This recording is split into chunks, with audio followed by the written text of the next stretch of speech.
እንኳን ለብርሃነ ልደቱ አደረሳችሁ። ያው እውነተኛው ልደት ያበሻ ክሪስማስ ነው አይደል? ይሄ ወደዛ ለመንደርደር ነው። ያው ክሪስማስ እውነተኛ ክሪስማስ ያበሻ ስለሆነ ዛሬ የክሪስማስ መልእክት አይኖረኝም እና ቀጥታ ከባለፈው ነው የምንቀጥለው። ምዕራፉን አቋርጠን ብዙ ከቆየን የመርሳትም ነገር ሊኖር ስለሚችል እሱን በማለት ነው እንደ ኤክስኪዩዝ የወሰድኩት። ጌታ ቢፈቅድና ብንኖር ደግሞ እዛጋም እንደርሳለን እና ያኔ ወቅቱን የሚመለከት ነገር ይኖረናል ጌታ ቢፈቅድ ማለት ነው። ስለዚህ መልእክታችንን ባለፈው የምታስታውሱ ከነበረ የዛሬ 15 ቀን ያቆምነው ሮሜ ምዕራፍ 6ን ተመልክተን ነው። ሮሜ ምዕራፍ 6ን ተመልክተን ነው ያቆምነው። ስለዚህ ዛሬ የምንሄደው ወደሱ ነው የሚሆነው። ሮሜ ምዕራፍ 6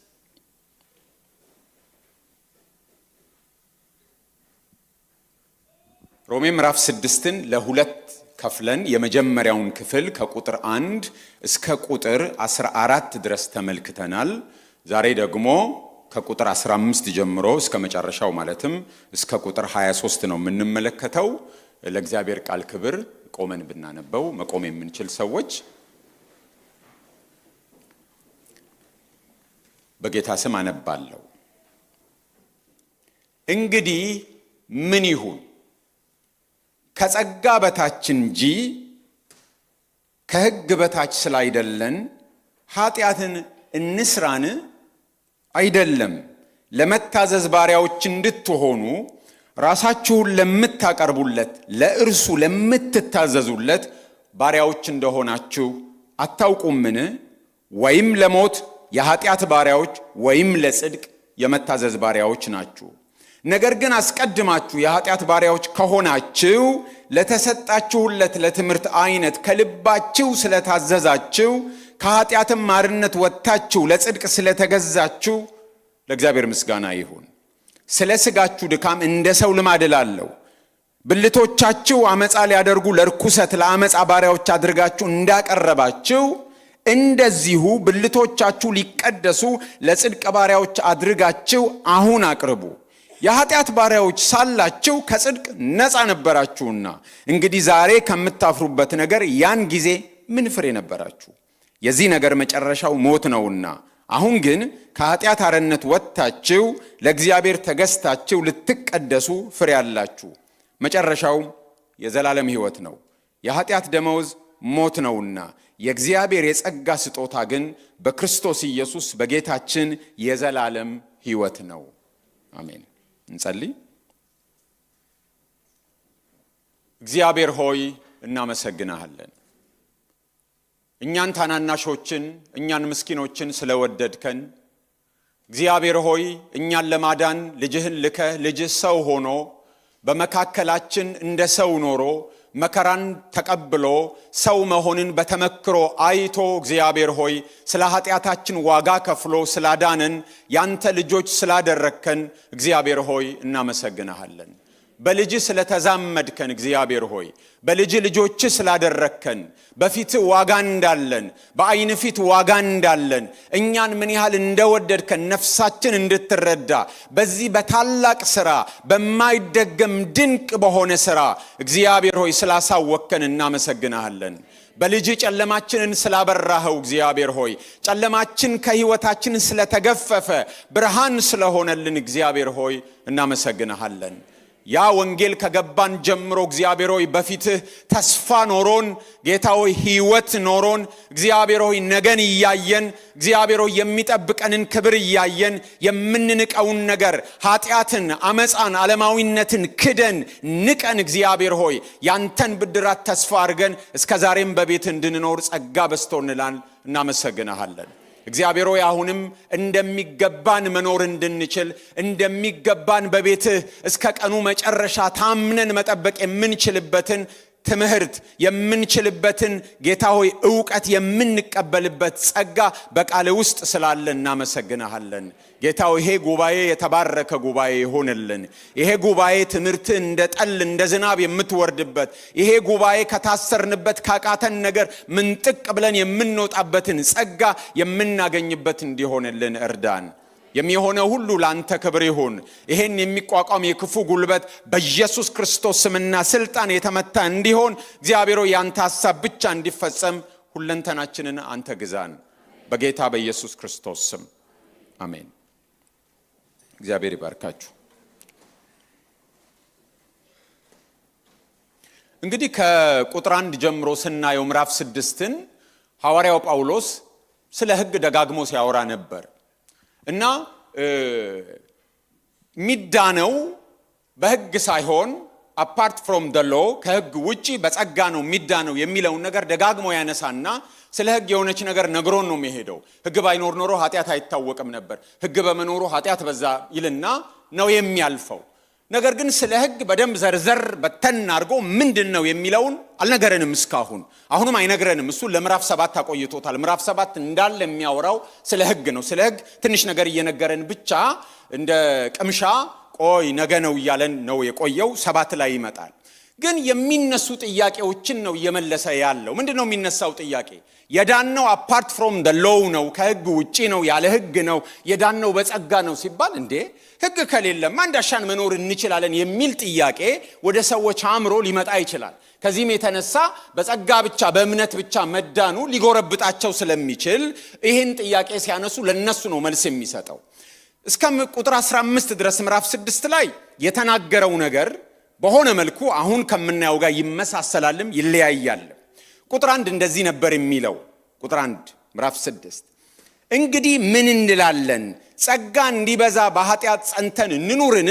ምክንያቱም ምዕራፍ 5 ሲያልቅ ጸጋ እንዲበዛ፣ ጸጋ ስለመብዛቱ ነበር የሚናገረው። ኃጢአት ያለ ልክ በበዛ መጠን ጸጋም ከመጠን ያለፈ በዛ ብሎ ስለተናገረ ሰዎች የኃጢአት መብዛት ጸጋም ያበዛ ከሆነ ሞር ኃጢአት ብንሰራ ጸጋ ይበዛልናል ብለው አስበው ጸጋ እንዲበዛልን በኃጢአት ጸንተን እንኑርን ብለው ነው የሚጠይቁት። ቁጥር 15 ደግሞ አሁን ያንን ሲያብራራ ምን ብሎ ነበር? አስቀድሞ አሁን ያለነው ከሕግ በታች አይደለም ከጸጋ በታች ነን ብሎ ነው የተናገረው። ለምሳሌ ቁጥር 14 ኃጢአት አይገዛችሁም ከጸጋ በታች እንጂ ከሕግ በታች አይደላችሁም ስላለ አሁንም አንድ ኤክስኪዩዝ አለ። ከሕግ በታች ካልሆንን ከጸጋ በታች ከሆንን ታዲያ ኃጢአት እንስራ የሚል። ምክንያቱም ቁጥር 15 ምን ይላል? እንግዲህ ምን ይሁን? ከጸጋ በታች እንጂ ከሕግ በታች ስላይደለን ኃጢአት እንስራን? እንግዲህ ቁጥር 1 ሲናገር ኃጢአት ጸጋ እንዲበዛ በኃጢአት ጸንተን እንኑርን? አሁን ደግሞ ከሕግ በታች ሳይሆን ከጸጋ በታች ከሆንን ኃጢአት እንስራን? ተመሳሳይ ናቸው። ግን ሰምሃው ቁጥር 1 ምንድነው የሚለው? በኃጢአት ጸንተን እንኑርን? በኃጢአት ጸንተን እንኑርን ብሎ ነው የሚናገረው። ስለዚህ ስለ ሃቢቹዋል ሲን ነው የሚናገረው። በኃጢአት ጸንቶ ስለመኖር ነው የሚናገረው። ያሁኑ ግን ቁጥር 15 ኃጢአት እንስራን ነው የሚለው። ስለዚህ ኦኬዥናል ሲንን ነው የሚመለከተው። ያኛው በኃጢአት ጸንተን እንኑርን፣ ክርስቲያን በጭራሽ በኃጢአት ጸንቶ መኖር የለበትም። አይሆንም፣ ከቶ አይሆንም ነው መልሱ። አሁንም ቁጥር 15 ላይ አይደለም ወይም በሌሎች ትርጉሞች ከቶ አይሆንም፣ በጭራሽ አይሆንም ብሎ ነው የሚናገረው። ስለዚህ ጸጋ እንዲበዛም በኃጢአት ጸንቶ መኖር የተፈቀደ አይደለም። ከሕግ በታች ሳይሆን ከጸጋ በታች ስለሆንም ኃጢአት መስራት የተፈቀደ አይደለም። ተመሳሳይነቱ እዚህ ብቻ አይደለም። ቁጥር 3ን ሲጨርስ አታውቁምን ብሎ ነው የጨረሰው። እንዴት እንዲህ ትጠይቃላችሁ እንዴ?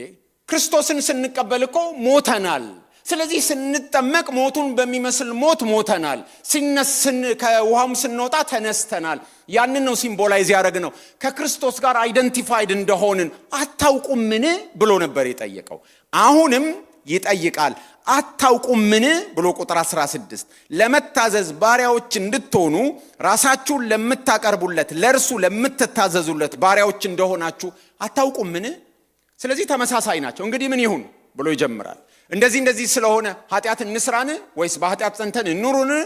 ቀጥሎ ደግሞ ሁለቱም ጋር በጭራሽ አይሆን የሚልና ቀጥሎ ደግሞ እንዲህ እንደሆነ አታውቁምን?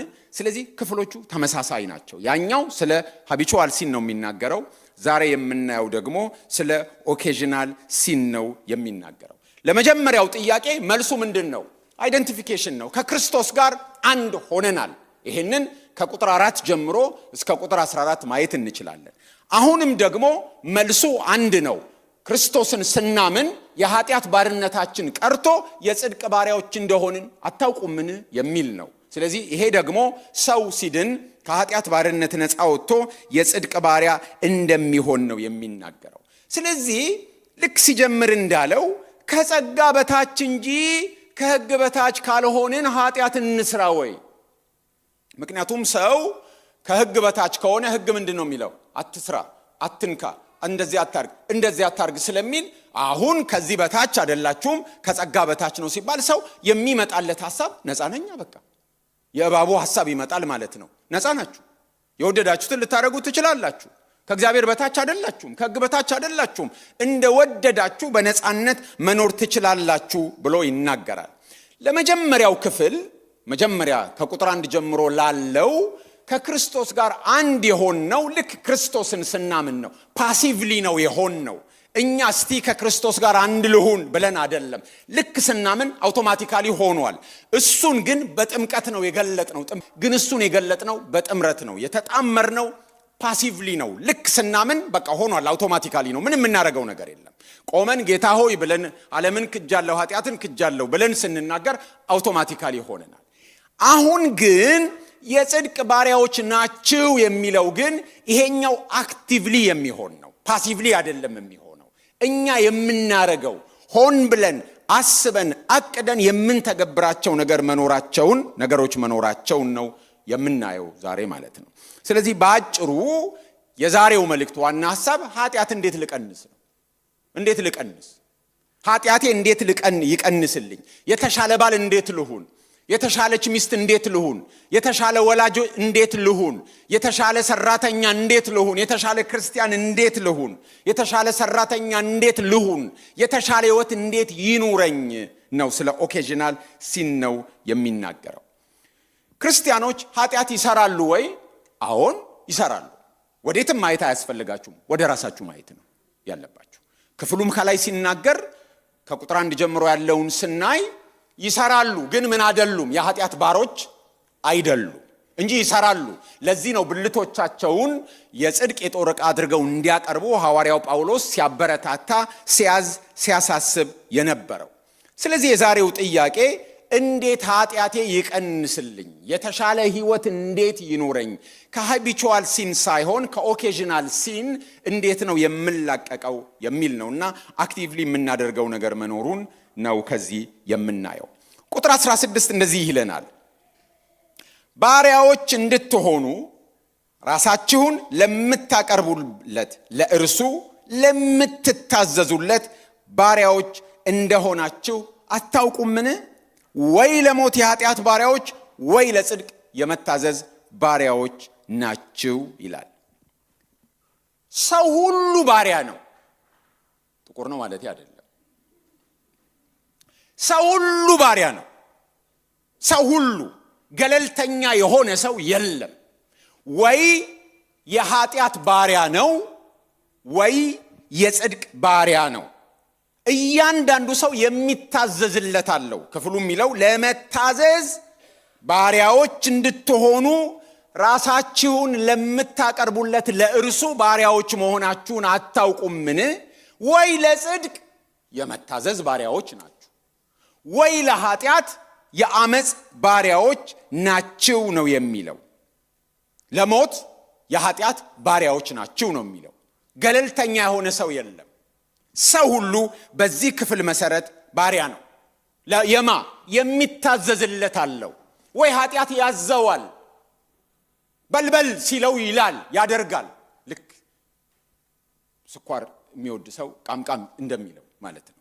ወይም ሌላ ነገር ልክ ወይም እንደሱስ ውሰዱት፣ በልበል ይለዋል። ኃጢአት ነው ጌታው። ሰው ሁሉ የኃጢአት ባሪያ ነው። አለበለዚያ ደግሞ ሰው ሁሉ የጽድቅ ባሪያ ነው ለምትታዘዙለት ለእርሱ ስለሚል። ጌታችን ኢየሱስ ክርስቶስም በዮሐንስ ወንጌል ምዕራፍ 8 ቁጥር 34 ላይ ምን ይላል? እውነት እውነት እላችኋለሁ ኃጢአትን የሚያደርግ ሁሉ የኃጢአት ባሪያ ነው ይላል። ኃጢአትን የሚያደርግ ሁሉ የኃጢአት ባሪያ ነው። ምክንያቱም ሰው የኃጢአት ባሪያ ከሆነ ወዶ አይደለም ኃጢአት የሚሰራው፣ አልዳንም። ስለዚህ ኃጢአት መስራት ፈቅዶ የሚያደርገው ነገር ፈቅዶ የሚያደርገው ይመስለዋል። ነገር ግን ሰው ሁሉ ምንድነው? የኃጢአት ባሪያ ነው።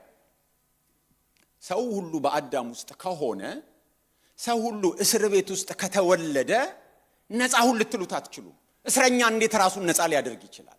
ከውጪ የመጣ ኃይል ከሱ ውጪ የመጣ ኃይል የእስር ቤቱን በር ሰብሮ ካላወጣው በስተቀር እስረኛ ራሱን ነፃ ማውጣት አይችልም። የተፈረደበት እስረኛ ነው። ከመንግስት ወይም ካሰራው አካል ምህረት ካልመጣ በስተቀር ወይም የሆነ ኃይል መጥቶ እስር ቤት እየሰበሩ የሚያወጡ አሉ አይደል? ይሄ ለኛ እንግዳ አይደለም፣ ምንም አላልኩም። እንደሱ ካላወጣው በስተቀር ሰው ከውጪ መጥቶ የሆነ ኃይል ካላወጣው ከእስር ቤት ሊወጣ አይችልም። ስለዚህ ሰው ሁሉ የኃጢአት ባሪያ ነው። ፈቅዶ ኃጢአት የሚያደርግ አይምሰላችሁ፣ ወዶ ኃጢአት የሚያደርግ አይምሰላችሁ።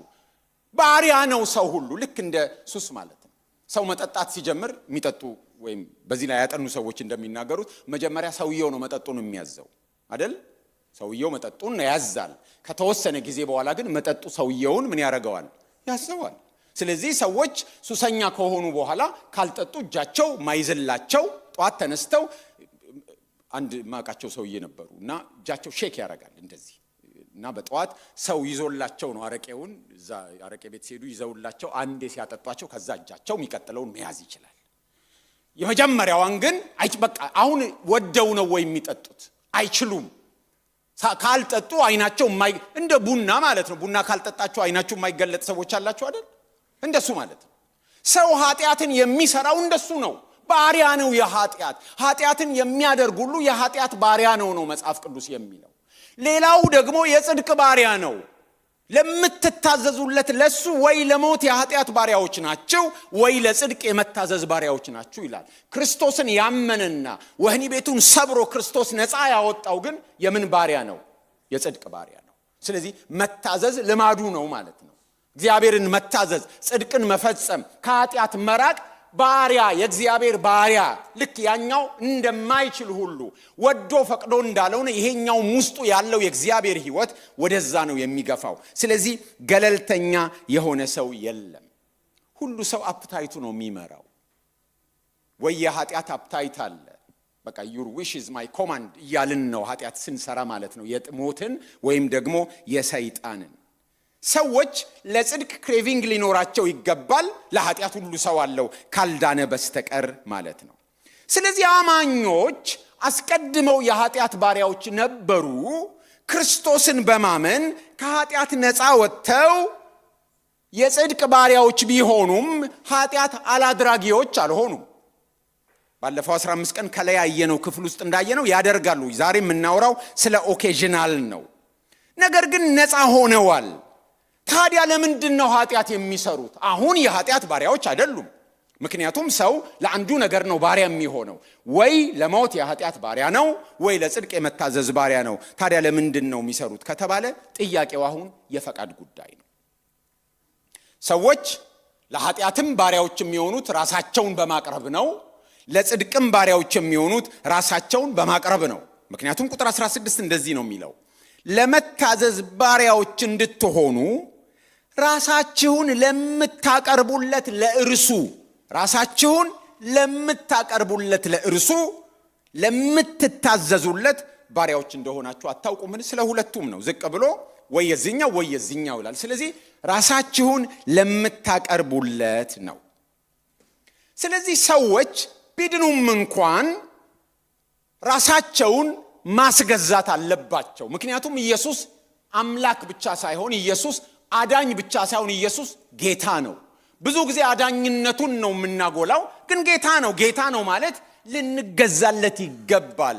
በሁለንተናችን የሱን ፈቃድ ለመፈጸም በሁለንተናችን ላይ ጌታ እንደሆነ የእርሱ ባሮች መሆናችንን ማወቅ አለብን።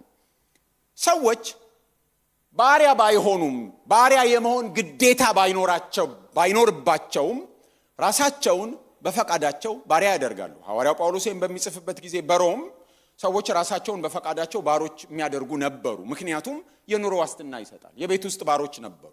የኑሮ ዋስትና ይሰጣል። ስለ ምግብ፣ ስለ ልብስ፣ ስለ መኖሪያ ላለማሰብ የሰንበዲ ባሪያ መሆን አሪፍ ነው። እኛም ሀገር እስር ቤት የሚገቡ ሰዎች እንዳሉ ታውቃላችሁ አይደል? አንዳንድ ጎዳና የሚተዳደሩ ሰዎች ክረምት ሲደርስ መጠለያ ፍለጋ የሚበሉት ፍለጋ ቀላል ወንጀል ሰርተው ጥቂት ወራት የሚያሳስር ወህኒ ይወርዳሉ። ከዛ በኋላ በቃ የሚበሉት የሚጠጡት ከዛ ደግሞ የሚጠለሉበት ያገኛሉ ማለት ነው። ከዛ በኋላ ደግሞ በጋ ሲሆን ይወጣሉ። ሰዎች ሲቸገሩ የሆነ ዋስትና የኑሮ ፍለጋ ራሳቸውን ለባርነትም ይሰጣሉ፣ ራሳቸውን ለወህኒም ይሰጣሉ። ስለዚህ እንደዚህ አይነት ሰዎች ስለነበሩ ባርነት ማለት ሰው በጦርነት ሲማረክ ብቻ ወይ በገንዘብ ሲሸጥ ብቻ ሳይሆን በፈቃዱ ራሱንም ባሪያ የሚያደርግ ስላለ ሐዋርያው ጳውሎስ በተለይ ይህንን ያሰበ ይመስለኛል። ለምንድን ነው ራሳቸውን የሚሰጡት? ለዋስትና። ታዲያ እኛስ እንዴት ነው ምን ሆነው ከተባለ ሰዎች በየዕለቱ የሚያደርጉት ነገር ልማድ የሆንባቸውና የዛ ነገር ባሪያ ያደርጋቸዋል። በየዕለቱ የሚያደርጉት ነገር ልማድ ሲሰለጥን ተፈጥሮ ይሆናል ይባላል አይደል? ሲሰለጥን ሎሬ ጸጋዬ ገብረመድኅን ሐምሌትን ሲተረጉሙ እንደዚህ ብለው ተርጉመውታል። ዛሬ ለወግ ያደረግሽው ለወግ ወይ ነገ ይለምድብሻል። ልማድ ፊት እንዳሳዩት ነው ወይ ያጠፋል ወይ ይጠፋል። ከርሞም የሰለጠነ እንደው ተፈጥሮ ይሆናል ይላል። ልማድ ቀስ በቀስ እየዳበረ ምን ይሆናል ማለት ነው? ተፈጥሮ ይሆናል። ተፈጥሮ እንዴት እንደጀመርነው ሳናቅ በቃ ያለሱ መሆን የማንችልበት ይሆናል። ለምሳሌ በዚህ ዘመን ሰዎች ጠዋት እንደተነሱ ብዙ ሰዎች አይናቸው እንደተገለጠ ስልካቸው ነው የሚያነሱት። እንደ ቀልድ ጀመሩት እንደ ቀልድ ያደረጉት። ከዛ ምን ሆነ ማለት ነው? ኔቸር ሆነ። ስለዚህ አጠገባቸው ስልካቸው ከሌለ በቃ የሆነ ነገር የወደቀባቸው አይነት ነው የሚሆኑት። ስልክ ቻርጅ አልተደረገም ማለት አገር ቤት ያው ቻርጅ የማይደረግበት እድል ብዙ ስለሆነ ነው። እዛ ከባድ ነው። ሰው እንደተነሳ እሱን ካልያዘ ምንም ማድረግ አይችልም። ጽድቅም እንደዚህ ነው፣ ኃጢአትም እንደዚህ ነው። ሰዎች የሚያረጉት ነገር እየለመደባቸው ሳያስቡት የሚያረጉት ይሆናል። ኃጢአትንም ሰዎች እየለመደባቸው ሳያስቡት የሚያረጉትም ይሆናል። ጽድቅንም ሰዎች ራሳቸውን ላቀረቡለት ነገር ባሪያዎች ይሆናሉ ነው የሚለው ቁጥር 16። ራሳችሁን ለምታቀርቡለት ነገር። ራሳችሁን ኤክስፖዝ የምታደርጉት ለምንድን ነው? ለየትኛው ነገር ነው? እኛ በጠዋት ተነስተን ወይ ካርታ፣ በእኛ ጊዜ ያው ስማርትፎን ስላልነበር ማለት ነው ልጅ ሆነን ወይ ካርታ ጌም ዳማ ስንጫወት አባታችን ልክ ሲያይን ጸሎት ነው እንዴ ይለናል። በቃ ጠዋት የሚደረግ ነገር ለአባታችን ጸሎት ነው እና ተነሳ ማለት ተንበረከከ ማለት ነው። አለቀ። ሌላ እስካሁንም ጠዋት ከሆነ ስደውል ተንበርክኳል። ግልጽ ነው። ለአንዳንዱ ሰው ጸሎት እንደዚህ ነው። አንዳንድ ሰዎች ጸሎትን እንዲህ ነው የለመዱት። በቃ ተነሱ፣ ቀጥታ ያምላካቸውን ፊት ወደ ማየት ተገቡ፣ መጽሐፍ ቅዱስ ገልጠው ወደ ማንበብ ራሳቸውን ምን አድርገዋል ማለት ነው? አስለምደዋል። ሰዎች ራሳችሁን ለምታቀርቡለት ነገር ይለምድባችሁና ወይ ለሞት የኃጢአት ባሪያዎች ትሆናላችሁ ወይ ለጽድቅ የመታዘዝ ባሪያዎች ትሆናላችሁ። ራሳችሁን እያቀረባችሁ ያላችሁት ለምንድን ነው? ሲስተሙ ደግሞ በደንብ ይመቻል። ዛሬ ስለ ሶሻል ሚዲያ አነሳለሁ ደጋግሜ። አንድ የሆነ ነገር ካያችሁ ዩቲዩብ ላይ አልጎሪዝሙ ያንኑ ነው አይደል የሚያቀርብላችሁ። ስለዚህ አንድ ጊዜ የሆነ ፖለቲካ የሆነ ደመሰሰ የሆነ ምናምን ከሰማችሁ የሚቀጥለው ይመግባችኋል። ስለዚህ ምን ይሆናል ማለት ነው? በዛ ተኮትኩታችሁ ታድጋላችሁ። ወይ ለአመጽ ለሞት የኃጢአት ባሪያዎች፣ ወይ የምታዩት ምስክርነት መንፈሳዊ ነገር መዝሙር የሚያንጽ ነገር ከሆነ ደግሞ ወይ ደግሞ ለምን ይላል? ለጽድቅ የመታዘዝ ባሪያዎች። ስለዚህ ራሳችሁን የምታቀርቡት ለማን ነው? ራሳችሁን የምታቀርቡት ለምንድን ነው? አይናችሁን የምትመግቡት ነገር ምንድን ነው? ጆሮአችሁን የምትመግቡት ነገር ምንድን ነው? ጊዜያችሁን የምታሳልፉት ከምን ጋር ነው የሚለው ጥያቄ የሚመጣ ነው። ሰው ይለምዳል። ልማድ ሲሰለጥን ተፈጥሮ ነው የሚሆነው። ሰከንደሪ ኔቸር ነው የሚሆነው። ስለዚህ የኃጢአት ባርነታቸው ያበቃ ክርስቲያኖች እንደ ኃጢአት ባሪያ መኖር የለባቸው። እንደ ኃጢአት ባሪያ መኖር የለባቸው። ተግባራዊው ነገር ነው አሁን የሚመጣው። ተግባራዊው የፕሪንሲፕል ጉዳይ ሳይሆን ተግባራዊው ነገር። ሰዎች ከኃጢአት ነፃ ወጥተው እንኳን የኃጢአት ባሪያ መሆናቸው አብቅቶ እንኳን ይለምድባቸዋል። ሰዎች ከእስር ቤት ተፈተው እስር ቤት እንዳሉ ይኖራሉ። ፊልም በጠቀስ ክፋት የለውም ብዬ አስባለሁ። ሾሻንክ ሪደምፕሽን የሚል ፊልም ያየ ሰው አለ? ቆንጆ ተብለው ከሚጠሩ ፊልሞች መሃል አንዱ ነው። ሞርጋን ፍሪማን የሚሰራበት እና የእስር ቤት ነው። ከእስር ቤት ብዙ ዘመን ታስረው ሰዎች ሲወጡ የሚያጋጥማቸው ነገር ይከሰታል። እና ይሄ ሞርጋን ፍሪማን የሚሰራው ካራክተር ብዙ ዘመን ታስሮ መጨረሻ ካረጀ በኋላ ገደማ ነው ከእስር ቤት የሚወጣው። ከዛ በኋላ ስራ ይቀጠራል እና ስራ ተቀጥሮ ሽንቱ ሲመጣ አሰሪው ጋር ሄዶ ሽንቴን ልሽና እባክህ ምናምን እያለ ነው የሚጠይቀው። እና ሰውየው ግራ ተጋብቶ ማስፈቀድ እኮ የለብህም ይለዋል። ግን የት ነው የለመደው? እስር ቤት ነው የለመደው። ሌሎቹ ደግሞ መኖር ያቅታቸዋል። ከዛ ወጥተው ከእስር ቤት ወጥተው ነፃ በሆነው ዓለም ውስጥ መኖር አቅቷቸው፣ ምክንያቱም እስር ቤት ኮንትሮልድ በሆነ ኢንቫይሮንመንት መቼ እንደሚተኙ፣ መቼ እንደሚበሉ፣ መቼ እንደሚያደርጉ ሕግ አለ፣ ደንብ አለ። ሲወጡ ግን ነፃ ነው። በፈለገው ሰዓት የመተኛት ያንን መቋቋም አቅታቸው ራሳቸውን የሚያጠፉ ሰዎችም እዛ ፊልም ላይ አሉ። ሰዎች ከኃጢአት ባርነት ነፃ ከወጡ በኋላ ክርስቲያኖች መኖር ያለባቸው እንደተፈታ ሰው ነው። ከዛ ያመጡት ልማድ አለ። ነፃ ሆነው ሳለ ነገር ግን ነፃ መውጣታቸውን ሳያውቁ እንደታሰሩ ሆነው የሚኖሩ ክርስቲያኖች አሉ። ነፃ ናችሁ። የኃጢአት ባሪያ አይደላችሁ። ከውጭ የመጣው ኃይል የእስር ቤቱን በር ሰብሮ፣ ከውጭ የመጣው ኃይል የእጃችሁን ካቴና አውልቆ ነፃ አውጥቷቸዋል። ስለዚህ እዛ ያለውን ልማድ ለምን ይዛችሁ ትመጣላችሁ ነው ጥያቄ። ሰዎች ነፃ ወጥተው እንደዛ ነው የሚኖሩት። ግን አሁን አሰሪ ቀይራችኋል። አሁን ጌታ ቀይራችኋል። ስለዚህ ይችን ላድርግና እመለሳለሁ አይሰራም። ክርስቲያኖች ሆነው እንደሱ የሚያደርጉ አሉ። በቃ ይችን ብቻ ልወጣ፣ እዚህ ድረስ ላስታጥቀውና እመለሳለሁ፣ ትንሽ ልዘሙትና ልመለስ፣ ትንሽ እንዲልቅመስና ልመለስ፣ ደግሞ ይሄን ላርግና ልመለስ፣ በዘር በብሔር ጉዳይ ይችን ብቻ አድርጌ ግዴ ልመለሳለሁ፣ በሆነ ጉዳይ ይሄን አድርጌ አመጽ ረብሻ ላይ የሆነ ነገር አድርጌ እመለሳለሁ። እንደሱ አይሰራም። ከእስር ቤት ነፃ ወጥታችኋል። የኃጢአት ባሮች አይደላችሁም። ስለዚህ ነፃ እንደሆነ ሰው ኑሩ እንጂ ለምንድን ነው እንደ ድሮ ለመኖር የምትሞክሩት? እነዚህ ነገሮች እኮ እናንተን አይመጥኗችሁም። እነዚህ ነገሮች እናንተን አይመቿችሁም። የእናንተ አይደሉም። ሰዎች ስኳር የማይወስዱ ሰዎች አሉ። ለጤናዬ አይመቸኝም። ስጋ የማይበሉ ሰዎች አሉ። ያሳዝኑኛል ሳያቸው። አሁን ፊት ለፊት እያየኋቸው ነው።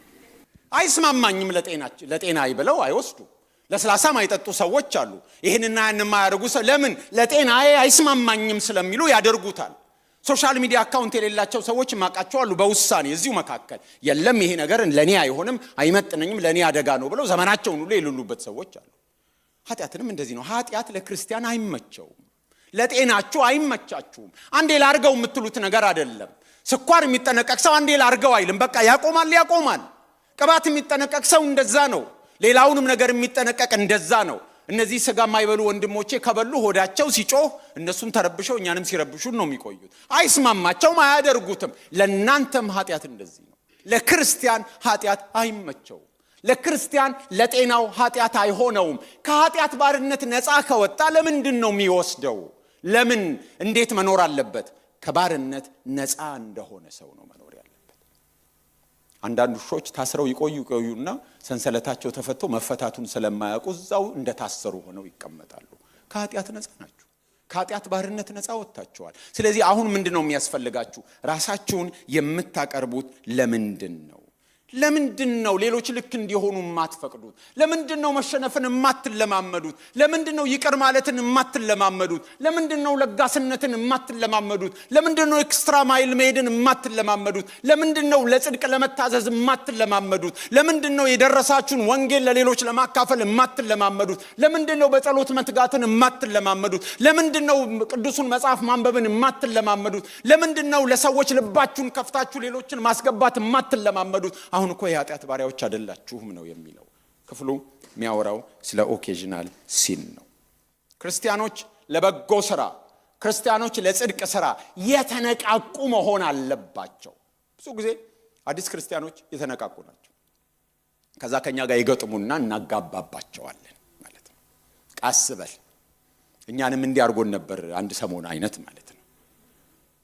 ግን ትክክለኛው ያኛው ነው፣ የኛ ልክ አይደለም። መቀዝቀዝ በጌታ ፍቅር ጉዳይ፣ መቀዝቀዝ በጽድቅ ጉዳይ የጤና አይደለም። ልክ የሆነው ያኛው ነው። እኛ ግን ብዙ ጊዜ እንደሱ ነው የምናረጋቸው። ሳናውቀው ነው የምናደርገው። ሳናውቀው ለምደነዋል ነፃ እንደሆንን ከዚህኛው። ስለዚህ ለጽድቅ በመታዘዝ ለሌላኛው ራሳችንን ማስለመድ እንዳለብን አታውቁምን ነው የሚለው። ሳናቅ ነው። አንዳንድ ጊዜ ሰውየው ሰክሮ ከአንደኛ ፎቅ መሬት ዱብ አለ እና ዱብ የሚል ድምጽ ሰምተው ሰዎች ሮጠው ምንድነው ምን ተከሰተ ሲሉት ኧረ እኔም ገና አሁን እንደመጣሁት አለ። እኔም ገና አሁን መድረሴ ነው አለ የወደቀውን ሰውዬ ማለት። እውነቱን ነው። በእርግጥ አሁን ነው እዛ ዱብ ያለ። ስለዚህ አንዳንደኛም ሳናቀው ነው የምናረገው ይመስለኛል። አማኞች ኃጢአትን የመታዘዝ ግዴታ የለባቸውም። ለምን? ከኃጢአት ባርነት ነፃ ናቸው። አሁን የምን ባሮች ናቸው ነው የሚለው? የጽድቅ ባሮች ናቸው ነው የሚለው። ቁጥር 17 እና 18 እንደዚህ ይላል። ነገር ግን አስቀድማችሁ የኃጢአት ባሪያዎች ከሆናችሁ ለተሰጣችሁለት ለትምህርት አይነት ከልባችሁ ስለታዘዛችሁ ከኃጢአትም ባርነት ወጥታችሁ ለጽድቅ ስለተገዛችሁ ለእግዚአብሔር ምስጋና ይሁን ይላል። ጌታ ይመስገን። ከኃጢአት ባርነት የወጡት እንዴት ነው? ክፍሉ ይነግረናል። አስቀድማችሁ የኃጢአት ባሪያዎች ከሆናችሁ ለተሰጣችሁለት ለትምህርት አይነት ከልባችሁ ስለታዘዛችሁ ነው የሚለው። የተሰጣቸው ትምህርት ነበር። ያንን ትምህርት ተቀብለው ስለታዘዙ ከኃጢአት ባርነት ነፃ ወጥተው ለጽድቅ የተገዙ ሆኑ። ስለዚህ ምን ይላል ሲጨርስ? የእግዚአብሔር ስም የተመሰገነ ይሁን። ስለዚህ እዚህ ጋር ደግሞ የሚነግረን የትምህርትን ዋና ነገርነት ነው የሚነግረን። ሰዎች በተአምር ነፃ ቢወጡም ነገር ግን ያንን ለመቀበል ምን ተሰጥቷቸዋል? ትምህርት ተሰጥቷቸዋል። ጤነኛ ትምህርት ተሰጥቷቸዋል። ጤነኛ ትምህርት ለጤነኛ ህይወት አስፈላጊ ነው። ጤነኛ ትምህርት፣ አግባብ ያለው ትምህርት፣ ትክክለኛ ዶክትሪን ለህይወት አስፈላጊ ነው። የኃጢአት ባሮች ነበሩ። ኃጢአትን በሙሉ ልባቸው ሲታዘዙ ነበር። አሁን ግን ከኃጢአት ነፃ ሆኑ። ከኃጢአት ነፃ የሆኑት የተሰጣቸውን ትምህርት ተቀብለው ነው። ስለዚህ ከኃጢአት ነፃ ናቸው። ክርስቲያኖች ከኃጢአት ባርነት ነፃ ናቸው ማለት በዚህ ምድር ላይ አንዳችም ኃጢአት አይሰሩም ማለት አይደለም። በዚህ ምድር ላይ እንደዛ ሊሆን አይችልም። ስጋችን እስከሚከብርበት ጊዜ ድረስ እንደዛ አንሆንም። ነገር ግን ህይወታችን እያደገ ሲሄድ ለመታዘዝ የጽድቅ ባሪያዎች እየሆንን ስንሄድ ኃጢአት መስራት ለኛ አይቀልም። ኃጢአት መስራት እየከበደን ነው የሚመጣው። ኔቸራችን የማይቀበለው ነው የሚሆነው። ፈተናን ማሸነፍ ለኛ ቀላል ነው። ድሮ በትግል ስናሸንፋቸው የነበሩትን በብዙ ደም መፋሰስ በብዙ መጋጋጥ ለማምለጥ የምንታገላቸው ነገሮች አሁን የሚመጡትን ፈተናዎች በቀላሉ የምናሸንፋቸው እየሆኑ ይመጣሉ። አሁን ኃጢአትን መቀነስ እየቀለለን ነው የሚመጣው ማለት ነው። ራሳችንን ለጽድቅ የምናስለምድ ከሆነ ራሳችንን እንደሱ የምንሰጥ ከሆነ እያመለጥን ነው ምን ሄደው። ድሮ ብዙ የሚያደክሙን የነበሩ ኃጢአቶች እምቢ ለማለት አሁን በቀላሉ ፈተናን የምናሸንፍ ክርስቲያኖች ነው የምንሆነው። ድሮ ኃጢአት ይመራቸው የነበሩ እግሮች ወደ ኃጢአት ይፈጥኑ የነበሩ እግሮች አሁን ወደ ጽድቅ የሚፈጥኑ ይሆናሉ። ምክንያቱም ባለፈው 15 ቀን እንዳየነው ብልቶቻችሁን ለጽድቅ የጦር ዕቃ አድርጋችሁ አቅርቡ ስለሚል እጆቻችን ድሮ ለአመጽ ይሰነዘሩ የነበሩት አሁን ለጽድቅ የሚሰነዘሩ ይሆናሉ። አይኖቻችን ድሮ ወደ አመጽ ይመለከቱ የነበሩት አሁን መልካም ነገር ወደ ማየት ነው አይኖቻችን። ጆሮቻችን ክፉ ነገር ለመስማት ይሞክሩ የነበሩት አሁን መልካም ነገር ወደ መስማት ነው። ድሮ ኃጢአት ነበር አለቃ የነበረው፣ አሁን ጽድቅ ነው አለቃ የነበረው። ድሮ ለኃጢአት እንገዛ ነበር፣ አሁን ግን የምንገዛው ለጽድቅ ነው። አሰሪ ቀይራችኋል ነው ሐዋርያው ጳውሎስ የሚለው። አሰሪ ቀይራችኋል። ቁጥር 19 እንደዚህ ይላል፣ ስለ ሥጋችሁ ድካም እንደ ሰው ልማድ እላለሁ፣ ብልቶቻችሁ አመጻ ሊያደርጉ ለርኩሰትና ለአመጻ ባሪያዎች አድርጋችሁ እንዳቀረባችሁ እንደዚሁ ብልቶቻችሁ ሊቀደሱ ለጽድቅ ባሪያዎች አድርጋችሁ አሁን አቅርቡ። ድሮ አቅርባችሁ እንደነበር አቅርቡ። አክቲቭ ነገር ነው እየተጠየቀን ያለ ነው። ፓሲቭሊ የሚሆን ነገር አይደለም። ሐዋርያው ጳውሎስ ስለ ባርነት እየተናገረ ባሪያ ናችሁ፣ ባሪያ ነበራችሁ፣ አሁን ደግሞ ባሪያዎች ናችሁ፣ ድሮ የኃጢአት ባሪያ አሁን የጽድቅ ባሪያ እያለ ባሪያ የሚለውን ምሳሌ ደጋግሞ ማንሳቱ አልተመቸውም ለሱ አልተመቸውም። ስለዚህ ሰምሃው ይቅርታ የመጠየቅ አይነት ነው የሚመስለው። ስለ ሥጋችሁ ድካም እንደ ሰው ልማድ እላለሁ፣ ወይም በአዲሱ መደበኛ ትርጉም በሰው ቋንቋ እናገራለሁ። ባሪያ የሚለውን የምጠቀመው ለዚህ ነው። ተመንችቶኝ አይደለም ነው የሚለው። ምናልባት የባርነት ስርዓት ደጋፊ አለመሆኑንም በእጃዙር እየገለጠ ሊሆን ይችላል። በመሰረቱ አንድ ሰው የሌላ ሰው ባሪያ መሆኑን ሐዋርያው ጳውሎስ የሚደግፍ አይመስለኝም። ግን ሐሳቡን ለመናገር በቅርቡ ያለው ምሳሌ በደንብ የሚገልጸው ምሳሌ እሱ ስለሆነ ነው። ወደ ምዕራፍ 7 ስትሄዱ ደግሞ ገና ሲጀምር ስለ ትዳር ነው የሚያወራው። ዓላማው ስለ ሕግ ለማውራት ነው። ስለዚህ እጁ ላይ ያለውን ምሳሌ ነው የሚጠቀመው። በቅርቡ ከሰው ጋር ኮሙኒኬት የሚያደርግበት ከሰው ጋር የሚግባባበትን ምሳሌ ነው የሚያቀርበው እንጂ ብዙ የሚመች አይደለም። ምክንያቱም በዚህ አውድ መሰረት የእግዚአብሔር ባሪያ የክርስቶስ ባሪያ የሚለውም ሰማው በሆነ መልኩ ሐሳቡን ቢገልጽም በሆነ መልኩ ደግሞ ይቸግራል። ለምሳሌ የቀንበሩን ቀሊልነት አይገልጥም ባሪያ የሚለው ቃል።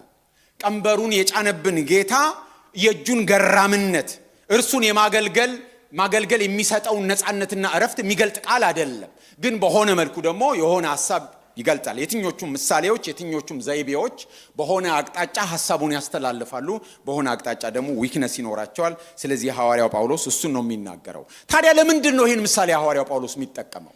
ምቾት ካልሰጠው ለሱ ለራሱ ለምንድን ነው የሚጠቀመው ከተባለ ስለ ምንድን ነው የምጠቀመው ይላል? ስለ ስጋችሁ ድካም ነው የምናገረው ይላል። ወይም በሌላ ቋንቋ ትርጉም በተፈጥሮ ደካሞች ስለሆኑ ነው የሚናገረው። የሮሜ ክርስቲያኖችን ወንጌል የሰበከላቸው እሱ አይደለም። በሮሜ ያሉ አማኞችን የመጀመሪያውን ትምህርት ያስተማራቸው እሱ አይደለም። ግን ዊክነሳቸውን አውቋል። ደካሞች እንደሆኑ አውቋል። በመካከላቸው ግጭት እንዳለ ያውቃል። ለምሳሌ አይሁዳውያን የሮሜን መግቢያ አይተናል። አይሁዳውያን ከተባረሩ በኋላ በቄሳር ትእዛዝ የአሕዛብ ክርስቲያኖች የቤተክርስቲያን መሪዎች ሆኑ።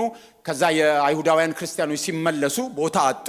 እዛ ላይ የሆነ ግጭት እንዳለ ይታወቃል። ስለዚህ ደጋግሞ ነው መጀመሪያ ለአይሁዳዊ፣ ቀጥሎ ለሮማዊ፣ ቀጥሎ ለግሪክ ሰው እያለ ደጋግሞ ይህንን ሐሳብ የሚያነሳው። ስለዚህ ሐዋርያው ጳውሎስ ድካማቸውን ያውቃል። መንፈሳዊ ብስለት እንደጎደላቸው ያውቃል። እሱ መጀመሪያ ባያስተምራቸው አሁን ሄዶ ወንጌል ሊሰብክላቸው እንደሚናፍቅ ምዕራፍ 1 ላይ አይተናል። ሄዶ ወንጌል ሊሰብክላቸው ይፈልጋል። ስለዚህ ይሄን ምሳሌ መጠቀም የተገደደ ይመስለኛል። ዋናው ሐሳብ ምንድነው? ሰው ፈቃዱን ለሰጠው ነገር ባሪያ ተገዥ የመሆኑን ሐሳብ ነው። ምናልባት ይሄንን ሰዎች በሱስ በዚህ ዘመን አሁን በምን እንግለጥ ቢባል በሱስ ልንገልጠው እንችላለን። ምክንያቱም ሐዋርያው ጳውሎስም ምሳሌውን ለመጠቀሙ እንደዛ ካለ የተሻሉ ምሳሌዎች በዚህ ዘመን አሉ። ሱስ ብዙ አይነት ሱስ ነው ያለው። ሱስ ሲባል የሰብስታንስ አዲክሽን ብቻ እንዳታስቡ። የስማርትፎን ሱስ አለ። ገንዘብ የማካበት ሱስ አለ።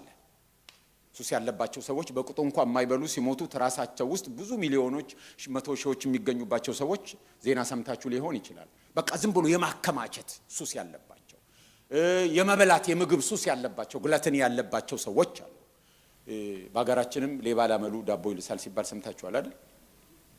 ጠግቧል ሆዱ፣ ግን የመስረቅ ሱስ አለበት እና ዳቦ ተጋግሮ ድፎ ዳቦ ቁጭ ብሎ አየ። ቆርሶ እንዳይበላ ሆዱ ሞልቷል፣ ግን ደግሞ አመላለች። ስለዚህ ምን ያደርጋል ማለት ነው? ዳቦውን ይልሰዋል ማለት ነው። ሱስ ነው በቃ። ምን ይደረግ? ሰዎች እንደሱ አይነት ሱስ ሊኖርባቸው ይችላል። የሸመታ ሱስ አለ በዚህ ዘመን አይደል? አንዳንድ ጾታ ልጠራ ነበር ለጨዋታ። አንዳንድ ሰዎች እቃውን አንስተው የሆነ ነገር ላይ አስቀምጠው ክፍያ ቦታ ሲደርሱ ነው የሚነቁት። እና ነግረውኛ ቃሉ ምን እንደነቀ ያወሩኝ። ምን እየሰራችሁ ነው ስል እቃ እንደዚህ አንስቼ ክፍያ ቦታ የምን እቃ እኔ እንጃ ለምን እንዳነሳሁት ይላሉ ሰዎች። የሸመታ ሱስ ያለባቸው ሰዎች አሉ። በተለይ ኦንላይን ሾፒንግ በቃ ጠቅ ማይፈልጉትን ጠቅ ይመጣል ይመለሳል፣ ይመጣል በቃ ሱስ አለ። ይሄ ጥሩ ምሳሌ መሆን ይችላል። ብዙ አይነት ሱስ አለ እና ሰዎች የዚህ አይነት ሱስ ውስጥ ሊገቡ ይችላሉ።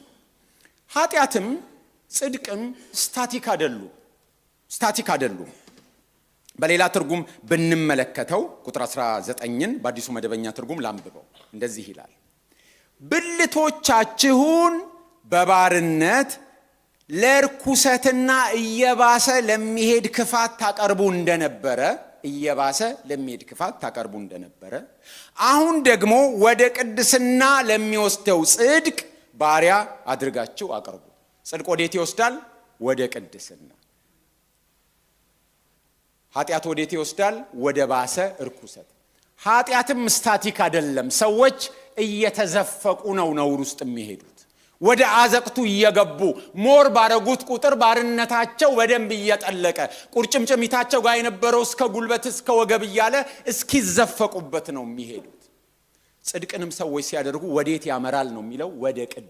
ወደ ቅድስና የሚያመራ ነው። ስለዚህ ሰዎች ራሳቸውን ለጽድቅ ባስለመዱ መጠን፣ ሰዎች የጽድቅን ነገር በተገበሩ መጠን፣ ራሳቸውን ለዛ ነገር ኤክስፖዝ እያደረጉ በሄዱ መጠን፣ አክቲቭሊ ራሳቸውን ለጽድቅ ባሪያ እያደረጉ በሄዱ መጠን ወደ ምን እያደጉ ይመጣሉ ማለት ነው? ወደ ቅድስና። ኃጢአትም ስታቲክ አይደለም፣ ጽድቅም ስታቲክ አይደለም።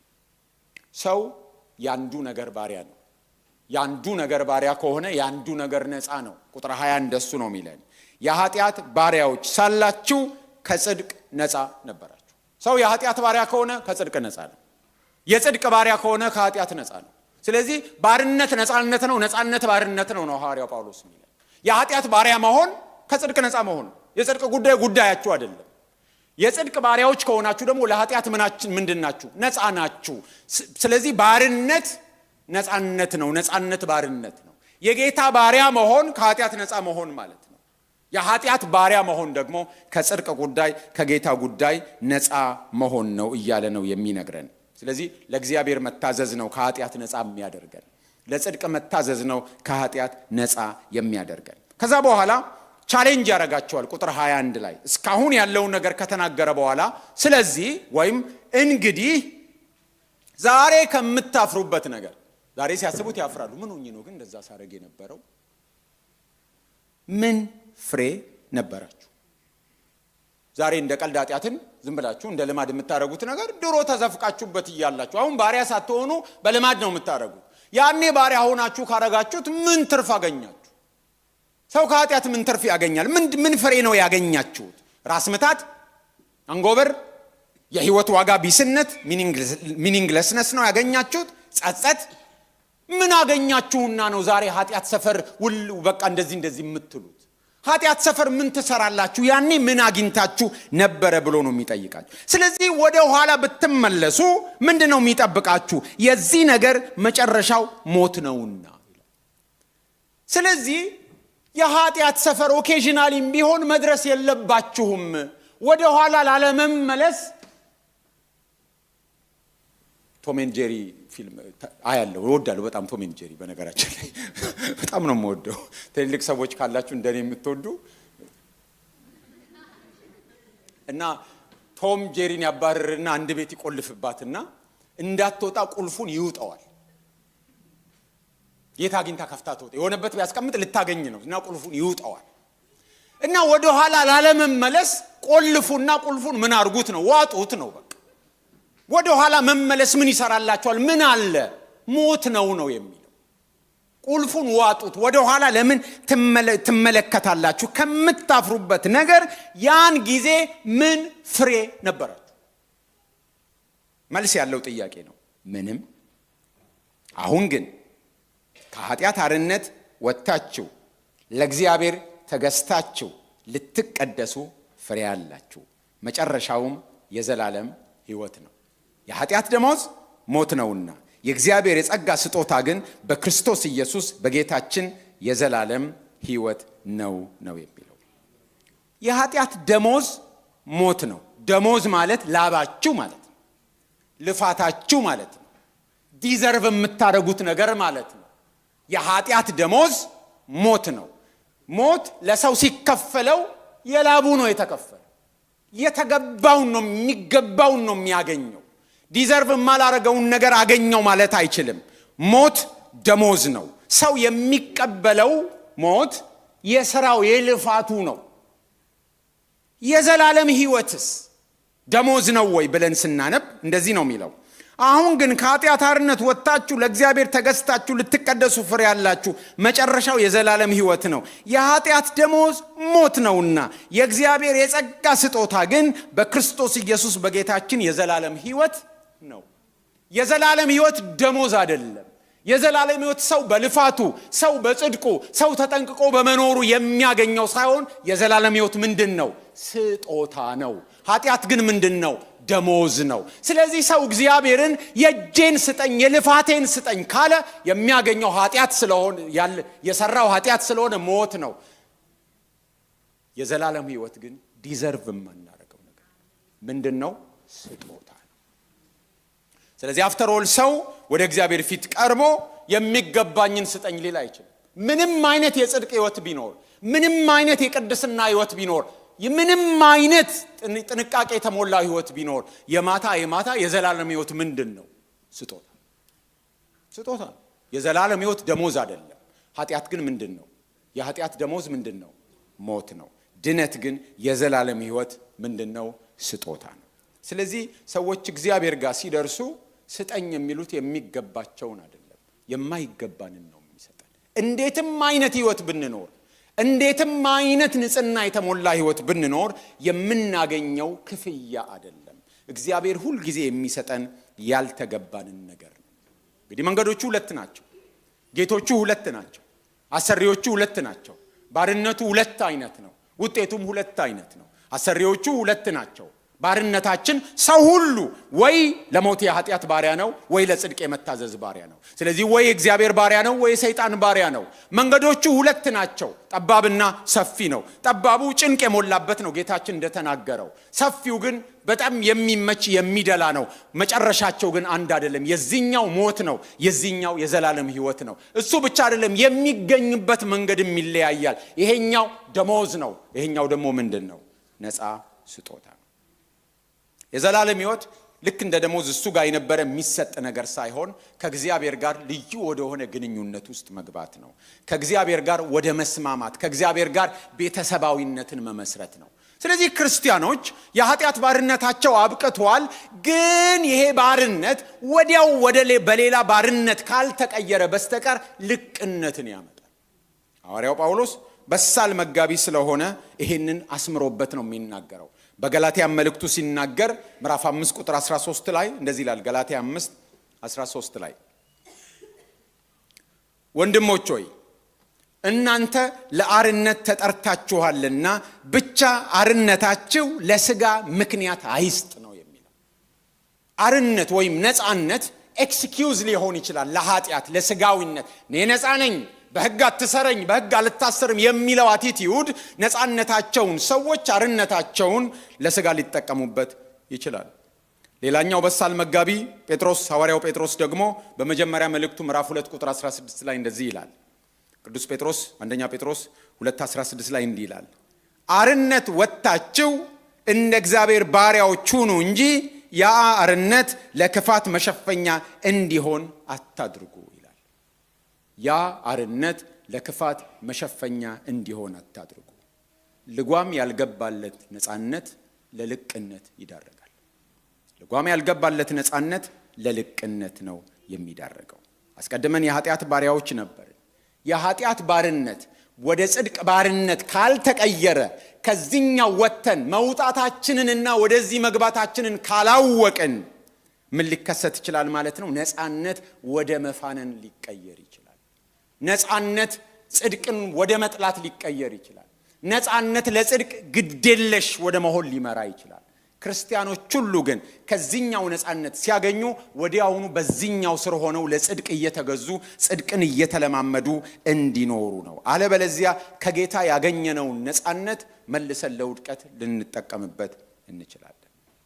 ስለዚህ አማኞች በሙሉ ፓሲቭሊ አይደለም፣ አክቲቭሊ ራሳቸውን ለጽድቅ ማቅረብ አለባቸው። ኦኬዥናሊ የሚመጣው ነገር ልማድ ሆኖ ሰልጥኖ እንደገና ወደ ኋላ እንዳይወስዳቸው ምን ፍሬ አግኝታችኋል እዛ እያላችሁ ብሎ ይጠይቃል። ሞት ነው እኮ ደሞዙ። ስለዚህ ከዛ ባርነት ነፃ ከወጣችሁ በኋላ ራሳችሁን የምታስለምዱት ነገር ምንድን ነው? ለምግባችሁ እንደምትጠነቀቁት ያህል የምትጠነቀቁ ካላችሁ ጥቂትም ብትሆኑ ማለት ነው። ለኑሯችሁ የምትጠነቀቁትን ያህል፣ ለገንዘባችሁ የምትጠነቀቁትን ያህል ተጠንቀቁ። ለመንፈሳዊ ሕይወታችሁ ትዳራችሁን እንዴት ነው የምትይዙት? እሱ የማን ባሪያ እንደሆናችሁ የሚገልጥ ነው። ሚስትህን እንዴት ነው የምታየው? ባልሽ እንዴት ነው የምታየው? ምን አይነት ወላጆች ናችሁ ለልጆቻችሁ? ገንዘብ አያያዛችሁ ምን ይመስላል? ከሰዎች ጋር ያላችሁ ግንኙነት ምን ይመስላል? እያንዳንዱን ነገር ነው እዚህ ጋር የምታረጉት ነገር ነፃነት ወደ ልቅነት እንዳይመራ ማሳሰቢያ ነው። ለምን? ወደዛ ከሄዳችሁ ልማድ ይሆንና መጨረሻ ይሄዳል። ወዴት ትሄዳላችሁ? ወደ ሞት። ስለዚህ ከሕግ በታች አይደለንም እኛ፣ ከጸጋ በታች ነን ማለት አልፎ አልፎ ኃጢአት እንስራ ማለት አይደለም። ሰይጣን አሳሳተኝና ብሎ ሰበብ አይሰራም። እንደው አንድ ጊዜ ደረስ ብዬ ሂሳቡን ሰጥቼው ልምጣ ማለት አይሰራም። ለምን? አሁን እኛ የጽድቅ ባሪያዎች ነን። ከኃጢአት ባርነት ትክክለኛ ትምህርት አግኝተን ነፃ ወጥተናል። ነገር ግን ነፃ ወጥተናል ብለን እንዳሻን መኖር አንችልም። አሁን የማን ባሪያዎች ነን?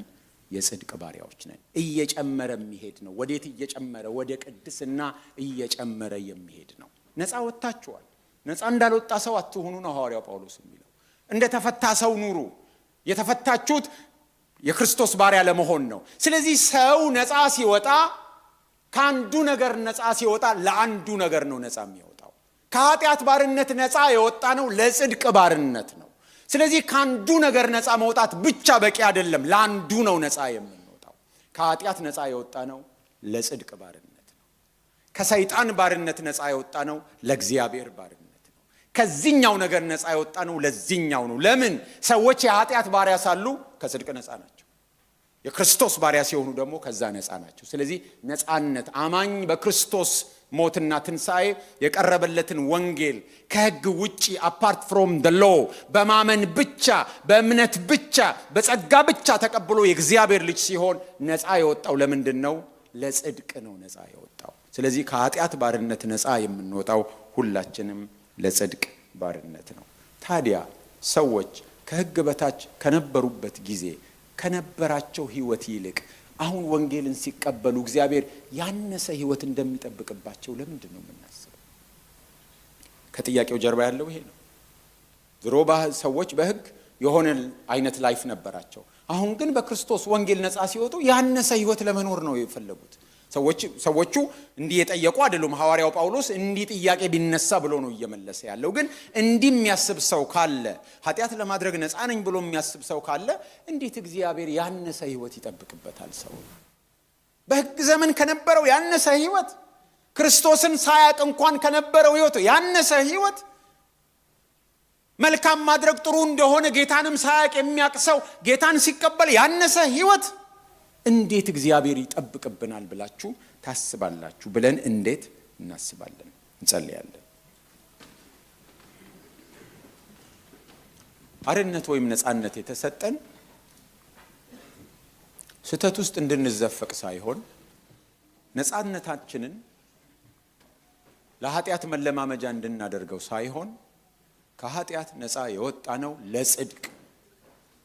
ጽድቅም ስታቲክ አይደለም፣ አንድ ቦታ የተቸከለ ነገር አይደለም፣ ወደ ቅድስና የሚያድግ ነው። ኃጢአትም አንድ ቦታ የቆመ አይደለም፣ እየባሰ የሚሄድ ክፋት ነው። ዓለም እየባሰባት የምትሄደው ለዚህ ነው። ወደ ቅድስና ነው የምናድገው።